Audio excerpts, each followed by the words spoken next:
Students welcome to this lecture. इस lecture में हम एक प्रॉब्लम सॉल्व करेंगे। जैसे कि हमने एक टॉपिक डिस्कस किया था, force on a current carrying conductor place in a magnetic field, तो उसी से रिलेटेड हम एक प्रॉब्लम सॉल्व करते हैं। तो चलें देखें हमारे पास प्रॉब्लम क्या है।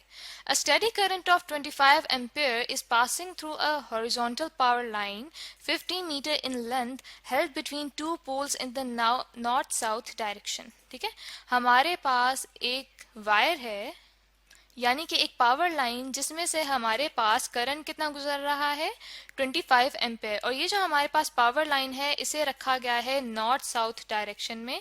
जैसे कि यहाँ पे लिखा हुआ है कि उसे नॉर्थ साउथ डायरेक्शन में रखा गया है अर्थ की मैग्नेटिक फील्ड के मुताबिक। ठीक है, और जो उसकी लेंथ है हमारे पास, वो है हमारे पास 50 मीटर, और उसके अंदर से जो करंट पास हो रहा है जिसे हम आई से डिनोट करते हैं वो है हमारे पास 25 एम्पेयर। और इसकी जो लेंथ है उससे हम डिनोट करेंगे एल से। तो यहाँ पे हम शो कर देते हैं कि इसकी लेंथ एल है।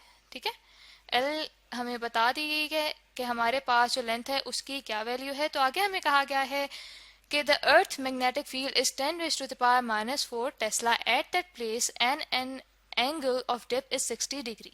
ठीक है, जो हमारे पास अर्थ की मैग्नेटिक फील्ड बी है वो हमें बताई गई है कि कितनी है, वो है 10 raise to the power minus 4 tesla. और साथ ही हमें ये कहा गया है कि जो हमारे पास एंगल ऑफ डिप है वो है 60 डिग्री।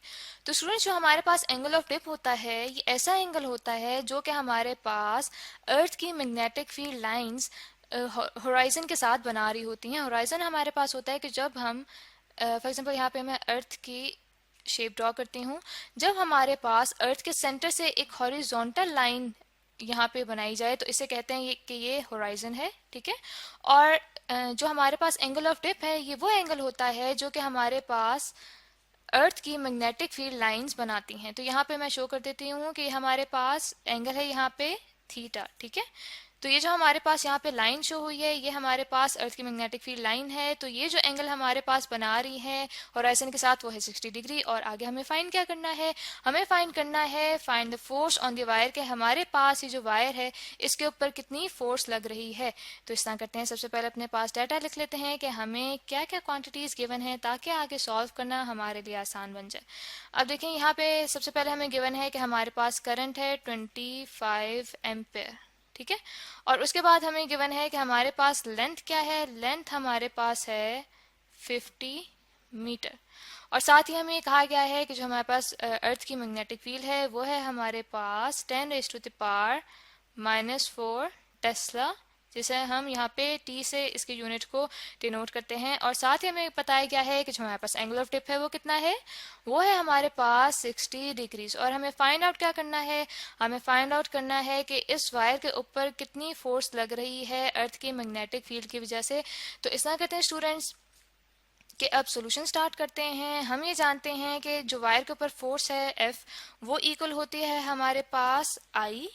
ठीक है, I into cross product of length L and magnetic field B. तो यहाँ पे इस तरह करते हैं, अब वैल्यूज डालते हैं। बल्कि वैल्यूज से पहले हम देखते हैं कि जो हमारा यहाँ पे क्रॉस प्रोडक्ट है वो जब ओपन करेंगे तो हमारे पास बन जाएगा I L B sine of theta.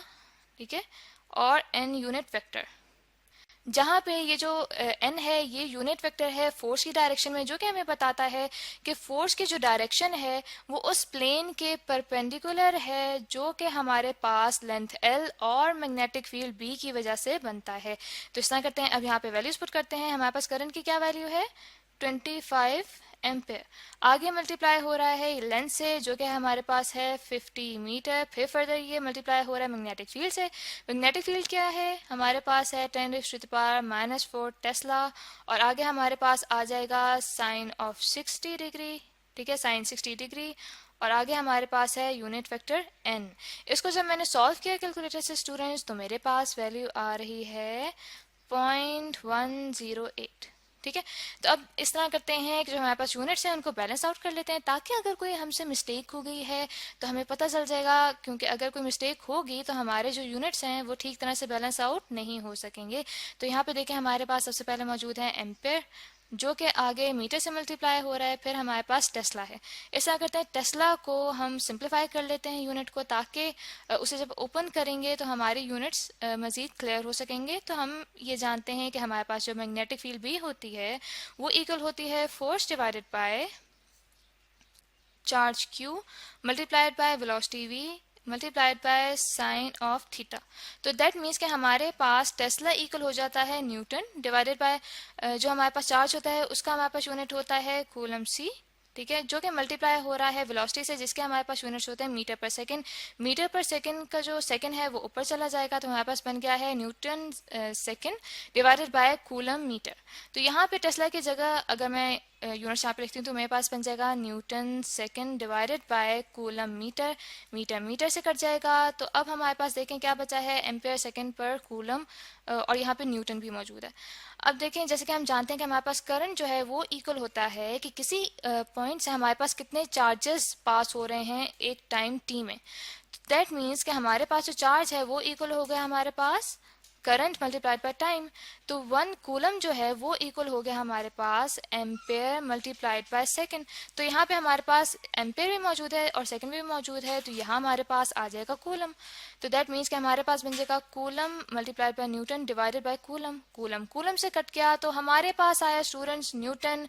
तो दैट मीन्स कि हमने अपना क्वेश्चन बिल्कुल सही से सॉल्व किया है, क्योंकि हमारे पास फोर्स के जो यूनिट्स हैं वो बिल्कुल ठीक आ रहे हैं, जो कि होते हैं न्यूटन।